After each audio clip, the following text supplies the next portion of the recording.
আসসালামু আলাইকুম রহমতুল্লাহি ওবরকাতুহু। সম্মানিত দর্শক, আজকের ভিডিওটির জন্য যে শিরোনামটি তৈরি করেছিলাম তা আরও ২-৩ দিন আগে, যখন জুলাই আগস্ট যে সনদ, এই সনদের যে প্রিয়াম্বল ঘোষণাপত্র, এটা তৈরি করা হয়নি বা এটি তখনও ডিক্লেয়ার করা হয়নি।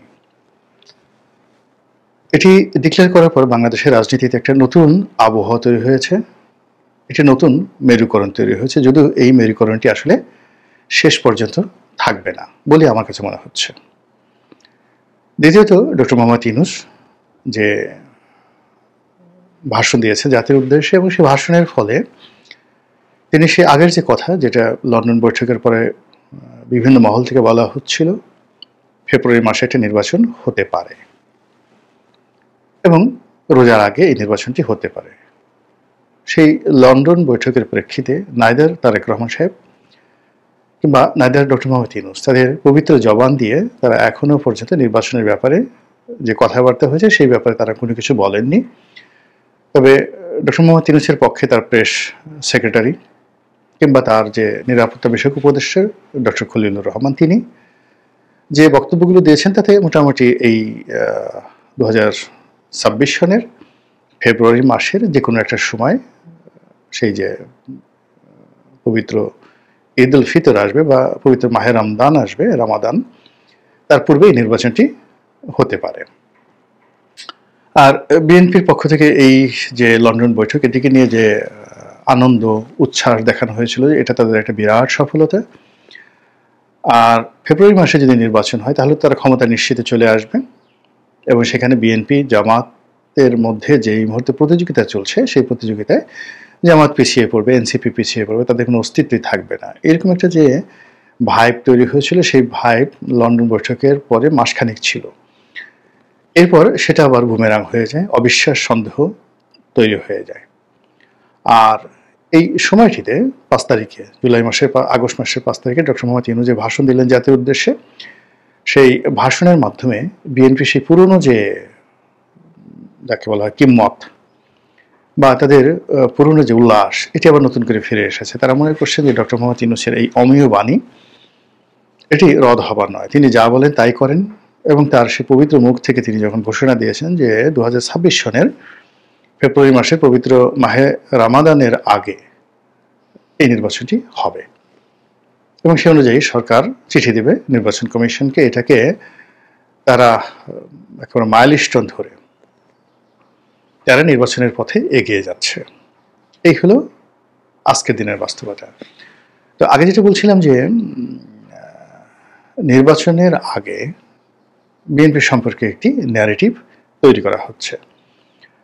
তো সেই ন্যারেটিভে যদি নির্বাচন হয়, সেক্ষেত্রে বিএনপি যেন ভালো করতে না পারে, আর বিএনপি যদি নির্বাচনে ভালো করতে পারে, সেক্ষেত্রে যেন একটা সমস্যা তৈরি হয় কতগুলো বিষয় নিয়ে, বা দেখা গেল নির্বাচনের পথে যেন একটা বড় প্রতিবন্ধকতা তৈরি হয়। মানুষ বিএনপি এবং নির্বাচন এই দুটোকে একত্র করে, আওয়ামী লীগ এবং নির্বাচন, একটাকে যেন গুলিয়ে ফেলতে পারে, এরকম একটা ন্যারেটিভ তৈরি করা হচ্ছে। এরকম ন্যারেটিভকে উপলক্ষ করে মূলত এই আজকের ভিডিও শিরোনামটি তৈরি করা হয়েছে। কিন্তু আজকে যদি আপনি বাংলাদেশে দেখেন, আমি এই ভিডিওটি করছি জুলাই মাসের 6 তারিখে, এই 6 তারিখে বিএনপি যদি আনন্দ দেখেন, উল্লাস দেখেন, তখন তারা মনে করছেন যে না, বর্তমান সরকার আসলে বিএনপিকে ফেভার করছে, বা ফেভারের কথা বাদ দেন, বিএনপি যেটা ন্যায্য পাওনা, সেই ন্যায্য পাওনা প্রাপ্তি, এটার জন্যই তাদের যতটুকু দায়িত্ব কর্তব্য যেটা করার চেষ্টা তারা করে যাচ্ছেন। This is one. Second thing হলো যে বিএনপির এই যেহেতু একটা ঘোষণা পেয়েছে, তাদের বিজয় নিশ্চিত। তো কাজেই আমি যে ন্যারেটিভটি 3-4 দিন আগে তৈরি করেছিলাম এই নির্বাচন সম্পর্কে, বিএনপি সম্পর্কে, আর এই যে ডক্টর মোহাম্মদ ইউনূসের ঘোষণা এবং বিএনপির যে নতুন উচ্ছ্বাস, তাতে আমার কাছে মনে হচ্ছে যে আমার যে আজকের শিরোনামটি, এটা হয়তো 6-7 দিন পরে আবার নতুন করে আপনাকে ভাবতে হবে, করতে হবে। কিন্তু আমি এটাকে আমার যে সিদ্ধান্ত থেকে আমি ফিরে আসছি না। অর্থাৎ আমি মনে করছি যে সরকারের যে অংশটি বিএনপির বিরুদ্ধে একটা ন্যারেটিভ তৈরি করার জন্য, বিএনপিকে কালার্ড করার জন্য যে তারা প্রকল্প চালু করেছিল, সেই প্রকল্পটি বন্ধ হয়ে যায়নি এবং যাবেও না। নির্বাচনের তারিখ ঘোষণা করা এই মুহূর্তে তাদের জন্য খুব জরুরি এবং সেই কাজটি তারা করে দিয়েছে। কিন্তু তাদের অন্যান্য যে প্রকল্পগুলো সেগুলো রীতিমতো চালু রয়েছে। আপনারা দেখেছেন যে এই জুলাই আগস্ট বিপ্লবের যে অনুষ্ঠানটি করা হলো ৩৬শে জুলাই বা ৫ই আগস্ট তারিখে। এই তারিখে এনসিপি যারা কর্তা ব্যক্তি, যারা এই জুলাই বিপ্লবের অগ্রগামী সৈনিক হিসেবে, প্রধান স্টেক হোল্ডার হিসেবে নিজেদেরকে দাবি করেন, তারা অভিমান করে কক্সবাজারে চলে গেছেন এবং সেখানে গিয়ে পিটার ডি হাসের সঙ্গে দেখা করেছিল বলে বিরাট রকম অভিযোগ আসছে এবং নানা রকম লঙ্কা কাণ্ড কিন্তু ঘটে যাচ্ছে। অন্যদিকে যেটা হচ্ছে সেটা হলো বিএনপি এখানে গেছে, জামাত গেছে, অন্যান্য ছোট ছোট রাজনৈতিক দল গেছে। তো এখানে জামাতে স্পষ্টতভাবেই তারা বলেছে যে জুলাই যে ঘোষণাপত্র দেওয়া হয়েছে এই ঘোষণাপত্রে তারা হতাশ, বিক্ষুব্ধ। এবং সেই বিক্ষুব্ধতার মূল কারণ হলো যে রাতে যে নির্বাচনের তারিখ বা নির্বাচনের যে ডেডলাইন ঘোষণা করা হয়েছে এটা সঙ্গতি কারণে জামাত বিক্ষুব্ধ হবে, এটাই স্বাভাবিক। কিন্তু জামাতকে খেপিয়ে বিএনপির পক্ষে যে শতভাগ ডক্টর মোহাম্মদ ইউনূসের অবস্থান, যাকে বলা হয় স্থির এবং অবিচল থাকবে, এটা মনে করার কোনো কারণ নেই। এখানে অ্যাক্ট অফ কজ, ঘটনা পরম্পরায় একটার পর একটা ঘটনা এমনভাবে ঘটতে থাকবে যেগুলো আলটিমেটলি ইউনূস সাহেব, জামাত এবং এনসিপির যে বন্ধুত্ব আলটিমেটলি সেখানে গিয়ে শেষ হবে। আর সময়ের প্রেক্ষাপটে বিভিন্ন ভয়ের কারণে, আতঙ্কের কারণে যে রসায়ন বিএনপি এবং সরকারের মধ্যে শুরু হয়েছে সেই রসায়ন থাকবে না। এখানে বোঝার চেষ্টা করুন প্রথম থেকে ডক্টর মোহাম্মদ ইউনূস এবং তার যারা সহযোগী রয়েছেন অত্যন্ত সুকৌশলে, এবং রাজনৈতিক অঙ্গনে যারা আওয়ামী লীগের বিরোধিতা করেছেন তারা সহ বিএনপি যারা এই মুহূর্তে বিরোধিতা করেছেন সবাই বিএনপিকে পচানোর জন্য, বিএনপিকে যাকে বলা হয় কালিমা লিপ্ত করার জন্য যে সকল ন্যারেটিভ তারা শুরু করেছেন তার মধ্যে এক নম্বর হলো শেখ হাসিনার বিচার করতে হবে। শেখ হাসিনার বিচারের মাধ্যমে মূলত তারেক রহমান সাহেবকে ভয় দেখানো হচ্ছে। শেখ হাসিনা বা আওয়ামী লীগের নিষিদ্ধের মাধ্যমে মূলত ছাত্রদল এবং বিএনপিকে ভয় দেখানো হচ্ছে। এই কাজটি যত বেশি করা হবে তত বেশি এটা বিস্তৃত হবে।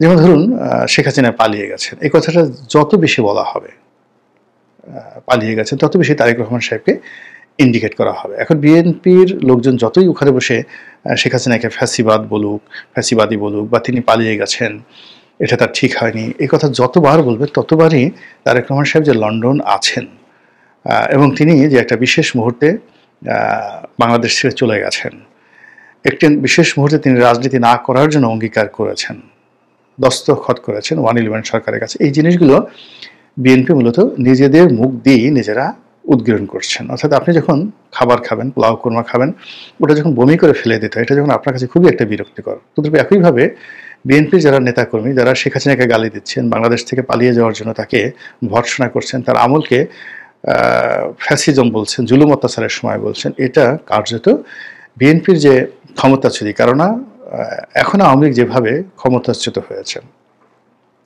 তার সাথে নির্মম এবং নিষ্ঠুরভাবে কিন্তু 2001 সনে বিএনপি যারা নেতাকর্মী রয়েছেন তারা নির্যাতিত হয়েছিলেন, এবং 111-এর সময় বিএনপির উপর যে স্টিম রোলার চালানো হয়েছিল এটি তার 10 ভাগের 1 ভাগ কিন্তু এখন আওয়ামী লীগ জমানাতে হচ্ছে না। ফলে 2006, 2007, 8, 9, 10 থেকে শুরু করে কন্টিনিউয়াসলি যে জিনিসগুলো ক্রমাগতভাবে বেড়েছিল, বিএনপির একটা শাসন আমল ছিল 2001 থেকে 2006 অবধি। তো এই শাসন আমলেতে যে সকল ন্যারেটিভ তৈরি হয়েছিল, আওয়ামী লীগের ন্যারেটিভ যেমন শেয়ার মার্কেট লুট, আওয়ামী লীগের শাসন বিনা ভোট, তো আওয়ামী লীগের শাসন বিনা ভোট, শেয়ার মার্কেট লুট, একতরফা ভোট, তত্ত্বাবধায়ক প্রথা বাতিল ইত্যাদি যা কিছু, এইগুলোর যে গুরু, আদিগুরু, এই আদিগুরু যে বিএনপি, এটা বিএনপিকে নিজের মুখে বলতে হচ্ছে। যতবারই সে আওয়ামী লীগে গালি দিচ্ছে ভোট চোর, ততবারই তাকে 15 ফেব্রুয়ারি নির্বাচন সামনে তারা নিয়ে আসছে। যতবার তারা যাকে বলা হয় ওই ভোটে অনিয়ম, তারপরে পরিবারতন্ত্র, এরপরে শেখ প্রথা, এই জিনিসগুলোর কথা যতবার বিএনপি বলছে ততবারই তাদের বারবার সেই মাগুরা নির্বাচন, উপনির্বাচন, এরপর ঢাকা 11 আসনে যেভাবে মোসাদ্দেক আলী ফালুকে বিজয়ী করে আনা হলো এবং তাকে সংসদে আনতেই হবে, বেগম খালেদা জিয়ার পলিটিক্যাল এপিএস বা পিএ বা যা কিছু ছিলেন তিনি, এখন এটা নিয়ে যে সকল বাজে কথা মার্কেটে রয়েছে সেই বাজে কথার বিপরীতে তাকে মেম্বার অফ পার্লামেন্ট বানাতে হবে, তাকে সংসদ সদস্য বানাতে হবে, এটা যে বিএনপি জিদ ধরেছিল এবং সেটা ইতিহাসে যে কতটা কুখ্যাত হয়ে আছে, মানে ঢাকা 11 নির্বাচন, মোসাদ্দেক আলী ফালুর যে প্রেক্ষাপট, এটা বিএনপিকে যে পরিমাণ যাকে বলা হয় বিক্ষুব্ধ করেছে, বিএনপিকে যে পরিমাণ নিন্দিত করেছে, বিএনপি বিরোধীদেরকে যে পরিমাণ এখানে আনন্দিত করেছে। অর্থাৎ এখানে যখনই ঢাকা 11 আসে, যখনই মোসাদ্দেক আলী ফালুর প্রসঙ্গ আসে, যখনই নির্বাচন ম্যানিপুলেট করার বিষয় আসে এবং যখনই আরও রাজনীতির যে নোংরা বিষয়গুলো আসে, তখন মানে এই নামগুলো উচ্চারণ করে বিএনপির যারা প্রতিপক্ষ তারা যে আনন্দ পায়, বিএনপির যারা ডেডিকেটেড নেতাকর্মী তারা যে মনে বেদনা পায়, কষ্ট পায়, এটার সঙ্গে অন্য কোনো কিছুর তুলনা করা যাচ্ছে না। এখন ডক্টর মোহাম্মদ ইউনূস তার যারা সঙ্গী সাথী যারা আছেন তারা বিএনপিকে প্রভোগ করছে, প্রভোগ করে যখনই তারা বলছে যে তত্ত্বাবধায়ক সরকারগুলো আওয়ামী লীগ নষ্ট করে দিয়েছে, তখন তো তারা বলে যে আপনারাই তো এটা শুরু করেছিলেন, বিকজ বিচারপতিদের বয়স বাড়িয়ে এই তত্ত্বাবধায়ক ব্যবস্থাকে যে জায়গাতে আপনারা নিয়ে গেছেন, এটা তো আপনারাই শুরু করেছেন, আওয়ামী লীগ শুধু এটাকে কবুল বলেছে। এই তো ঘটনা। আপনারা 15 ফেব্রুয়ারি নির্বাচন, যে নির্বাচনের মাধ্যমে কেউ কোনো দল অংশগ্রহণ করেনি, আপনারা একটা সংবিধান সংশোধন করেছেন, আপনি যতই নেসেসিটি বলেন, যত প্রয়োজন বলেন, যা কিছু বলেন, কিন্তু এই 15 ফেব্রুয়ারির একটা নির্বাচন তো আপনাদের জমানাতে প্রথম হয়েছিল যখন বিএনপি ছাড়া কেউ অংশগ্রহণ করেনি। তো তাই যদি হয়, এটা যদি সংবিধানে অন্তর্ভুক্ত থাকে এবং সেই একটা অবৈধ পার্লামেন্ট, একটা একতরফা নির্বাচন, অবৈধ পার্লামেন্টের যে অ্যামেন্ডমেন্ট, সেই অ্যামেন্ডমেন্টটা যদি এখনও সংসদে মানে যাকে বলা হয় সংবিধানে থাকে, তাহলে 2014 কি ক্ষতি করেছে, 2018 কি ক্ষতি করেছে, 2024 কি ক্ষতি করেছে, এই নির্বাচনগুলো কি 15 ফেব্রুয়ারি নির্বাচনের চেয়ে খারাপ? এই জিনিসগুলো মূলত আলোচনা সমালোচনায় নিয়ে আসছে বিএনপি যতবার আওয়ামী লীগকে এই ন্যারেটিভগুলো উচ্চারণ করছে। এবং এটা কেন কিভাবে হচ্ছে, ম্যাটিকুলাসলি হচ্ছে, এটা বিএনপি টের পাচ্ছে না। এবং বিএনপিকে এখানে গুতিয়ে গুতিয়ে ওই জায়গাটাতে যে পৌঁছে দেওয়া হয়েছে, যে তারা এখন জুলাই আগস্ট বিপ্লবীদের সাথে হাত মিলাতে বাধ্য হচ্ছে, তারা জামাত যে ভাষায় কথা বলছে বা এনসিপি যে ভাষায় কথা বলছে, যে ভাষায় আওয়ামী লীগকে গালাগাল দিচ্ছে, তারা সেই ভাষায় যখন আওয়ামী লীগকে গালাগালি দিচ্ছে, গালাগালি দেওয়ার পর পরবর্তী সেন্টেন্স যখন জামাত বলছে, শিবির বলছে, অন্যান্য সবাই বলছে, তখন আর বিএনপি কথা বলতে পারছে না। যখন তারা বলছে যে এই এখন আপনারা কিংস পার্টি বলছেন, কিন্তু you are the first king's party in the country, আপনারই প্রথম বাংলাদেশে এসে রাষ্ট্র ক্ষমতা থেকে দল করেছেন, রাষ্ট্র ক্ষমতা থেকে নির্বাচন করেছেন, সব কিছু করেছেন, তো তারা আপনারা যদি পারেন ইউনূস সাহেবের সমস্যাটা কি? বিএনপি কিন্তু এই কথার জবাব দিতে পারবে না। কিন্তু এই জায়গাটিতে মানে বিএনপির সিলেকশন করতে হবে যে সে তার কোন কথাগুলো, কিংস পার্টির যে শব্দটি এটা তাদের বলা উচিত নয়, তত্ত্বাবধায়ক ব্যবস্থা নিয়ে এখন তাদের ওইভাবে বলা উচিত নয়। তারা যদি এখন বলে জামাতের সাথে কণ্ঠ মিলে যে আমরা মানে জামাত তো বলে যে আমরা দেশ ছেড়ে পালাইনি, আমরা দেশের মধ্যে থেকেছি, মামলা মোকদ্দমা মোকাবেলা করেছি, আমাদের যত জুলুম অত্যাচার করেছে এই দেশপ্রেম আমাদের তত বেড়েছে, এই কথা মানে সরাসরি শেখ হাসিনা এবং যাকে বলা হয় তারেক রহমান, এই দুজনকে যুক্ত করে একসাথে তারা তীর মারছে।